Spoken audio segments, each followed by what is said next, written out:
ఆయన వాని శత్రువులను సహా వానికి మిత్రులుగా చేయను. సామెతల గ్రంథము 16:7. పరలోకమందున్న మా తండ్రి, నీ నామము పరిశుద్ధపరచబడును గాక. నీ రాజ్యము వచ్చును గాక.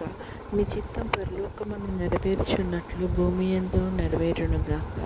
మా అనుదిన ఆహారం నేడు మాకు దయచేయము. ఇతరులు మా ఎడల చేసిన అపరాధములను మేము క్షమించిన ప్రకారము మా అపరాధములను క్షమించుము. మమ్మల్ని శోధనలోకి తేక కీడు నుంచి తప్పించుము. ఎందుకనగా రాజ్యము, శక్తియు, మహిమ నిరంతరం నీవై ఉన్నాయి తండ్రి. ఆమేన్. యెహోవా నిన్ను ఆశీర్వదించి నిన్ను కాపాడునుగాక. యెహోవా నీకు తన సన్నిధిని ప్రకాశింపచేసి నిన్ను కరుణించునుగాక. యెహోవా నీ మీద తన సన్నిధి కాంతి ఉదయింపచేసి నీకు సమాధానం కలుగజేయునుగాక. ఆమేన్.